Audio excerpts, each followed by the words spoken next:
You're listening to Empty Nexters, a podcast about finding joy, beauty, and wonder in the next season of life. What's your next?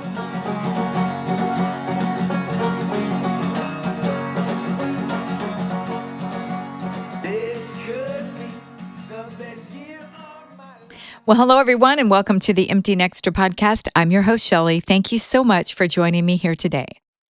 I want to jump right into today's topic. The Beatitudes in Matthew 5 aren't just pretty sayings. Nope, they're invitations. They show us who we are becoming, even in transitions. So let's walk through these together, Empty Nexter style. Let's dive in. I want to go ahead and read a portion of Matthew 5. When Jesus' ministry was drawing huge crowds, he climbed a hillside, and those who were with him climbed alongside. Arriving at a quiet place, he sat down and taught his companions. And I'd like you to listen to this with the Empty Nexter season in mind. You are blessed when you are at the end of your rope. With less of you, there's more of God. You are blessed when you feel you've lost what's most dear. Only then can you be embraced by the one who loves you the most. You are blessed when you are content with who you are, no more and no less. That's the moment you find yourselves proud owners of everything that can't be bought. You're blessed when you work up a good appetite for God. He's food and drink and the best meal you'll ever eat. You're blessed when, at the moment of being careful, you find yourself being cared for. And you're blessed when you get your inside world, your heart and mind, put right. Then you can see God in the outside world. You're blessed when you can show people how to cooperate instead of fighting or competing. Then you can discover who God says you really are and where you're placed in His family. And you are blessed when your commitment to God provokes persecution, because that persecution drives you deeper into God's kingdom. Oh, these are so encouraging and challenging at the same time. I thought it'd be interesting to take each one and break it down a little bit. So the first one is, you're blessed when you're at the end of your rope. Anybody there? I'm at the end of my rope. I just don't know what to do. I can't hang on anymore. Hey, go ahead and let go of the rope and let Jesus take the wheel, right? Come on, step out on that water in faith and know He's got us. Because with that happening, there's less of us and more of Him. Just let go of that rope.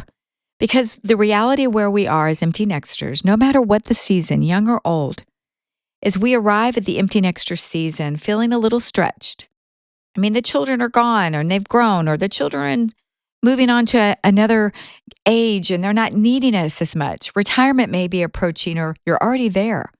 Those long-held roles are changing, and what once defined our days no longer does. That is such a hard transition, but it doesn't have to be. Because that's why we're here.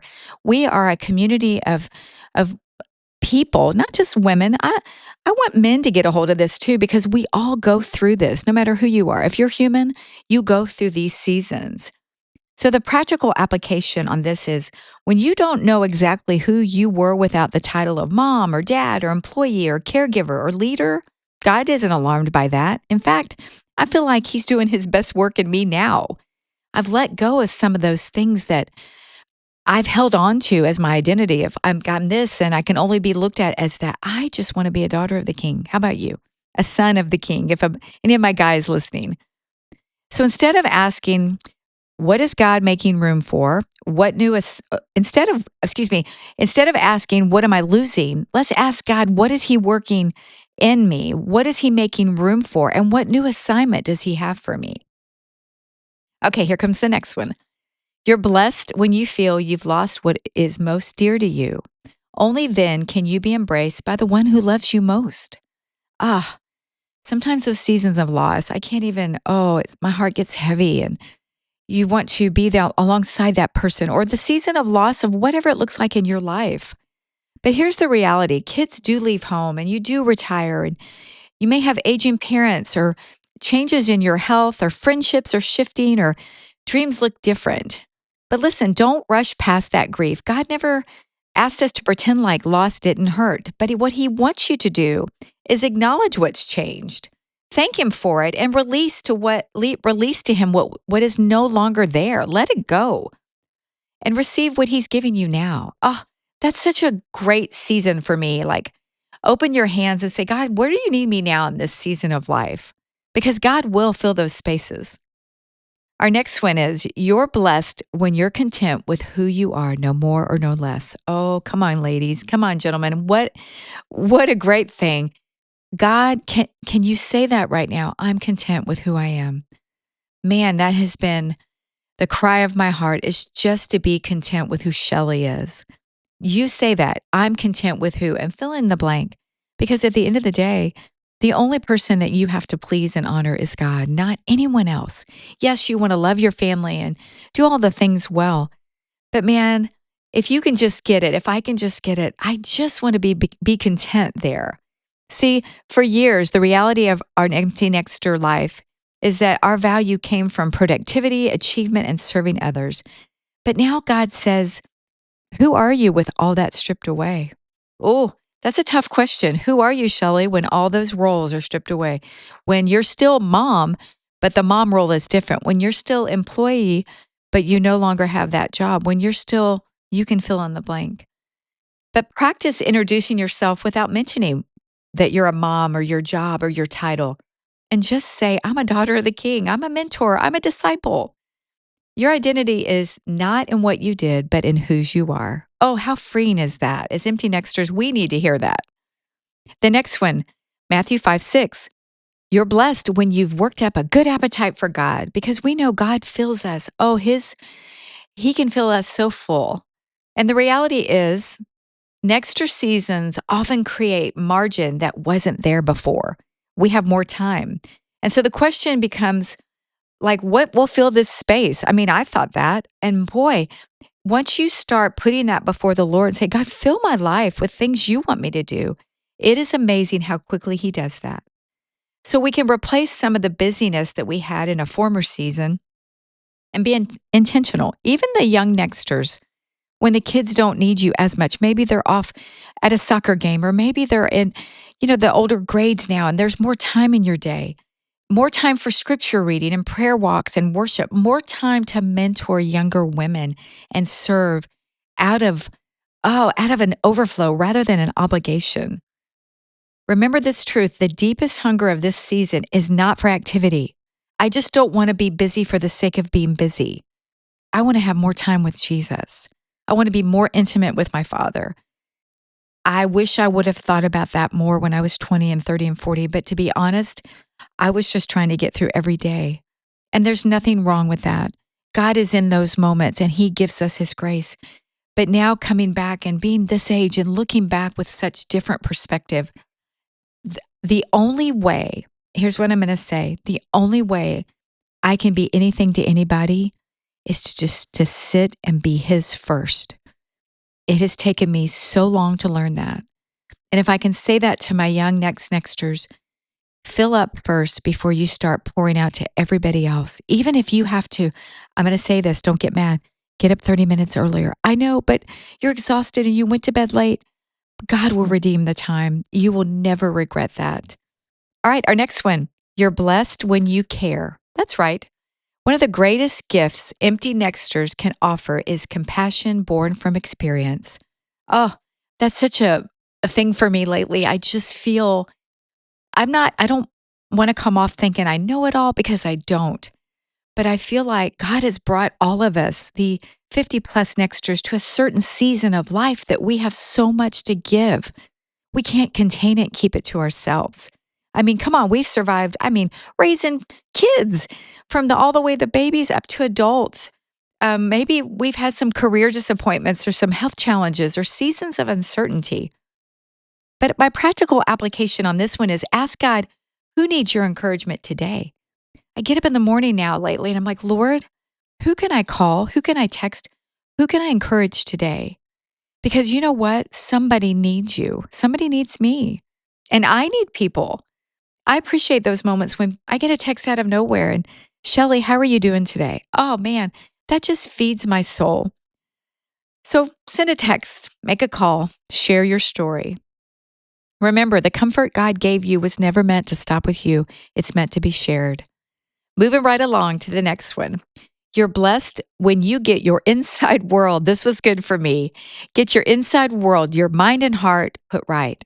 Because sometimes we've heard the battlefield is in the mind, and our heart sometimes just needs a little bit of a checkup. So the reality is, Empty Nexters, is a new season often exposes old fears. Like, am I needed? I am getting older. Yes, I know this. Do I still matter? And what's my purpose? But the practical application is this: when fear says, I feel invisible, answer that by saying, I am seen by God. When fear says, my best years are behind me, oh no, God's still writing our story. We have so much left to do. And so the truth here is when your heart is aligned with God's truth, you begin seeing his hand everywhere. Oh, Father, open our eyes. Number 7, you're blessed when you can show people how to cooperate instead of compete or fight. Empty Nexters, here's your reality. The Empty Nexter generation is a unique opportunity to what we've said before, bridge the generations. You have wisdom, and the younger generation has the energy and fresh perspective. How about we combine that? Their energy and fresh perspective with my wisdom. Wow, what a combination. Those kids can outrun me all day long. But you know what? I love to just sit with them and share and talk. I did that recently again with a couple of the young Nexters. Oh, what a joy that was to sit and just hear their heart. I came in asking some pointed questions because I want to hear what's really going on in their life. So God often calls empty nexters to become connectors, and get this, rather than critics. I don't want to be critical of the nexters, the ones coming behind us. I want to be a connector. God has given us that ability. We need to use it. So instead of saying, well, that's how we used to do it back in the olden days, come on now. Say, help me understand your perspective. That's kind of why I wanted to get with these girls. Like I said, tell me what it's like to parent in this season. Because I got to be honest with you, my youngest child's 31 years old, and I don't know what it's like to have littles now. So I want to hear their perspective because I want to offer some encouragement. I want to be that bridge builder and that cheerleader. Remember, your greatest legacy may not be what you accomplish, but who you empower. Empower these young ones to be the best moms and wives and kingdom builders that they can be. And finally, our last one. You are blessed when you have a commitment to God that provokes persecution. That's a tough one when you're so committed to God. But following God's call in this season may not always be understood. Some people may wonder, why are you starting a new ministry or a new business? Why are you mentoring young women? Or why are you launching a podcast or a new ministry? Why are you still dreaming? Why are you out there witnessing? Because God's called us. Our commitment to God, it causes people to go, what are you doing? Why are you doing that? That's an open door. Get out there and share your faith. Allow God to use you for his ministry. Remember, our practical application here is we keep serving, growing, believing, and keep saying yes to God's next assignment. Because your age does not disqualify you from purpose. It qualifies you with your experience. So I'd like to close with this declaration. I will embrace the wisdom, freedom, and purpose of this season. I will trust that God is not finished with me, and my next season is not less than my previous season. It's simply different. So Nexters, I hope you've enjoyed the Beatitudes because I think all those attitudes are so encouraging and so challenging. And if we would just get up every day and ask God to use us for his purpose, man, he will literally blow our minds with what he can do. But we have to be ready to say yes. So as you go out and live your best next with joy and purpose and courage, I ask that the Holy Spirit give you the strength to have those Beatitudes today. Have a great one.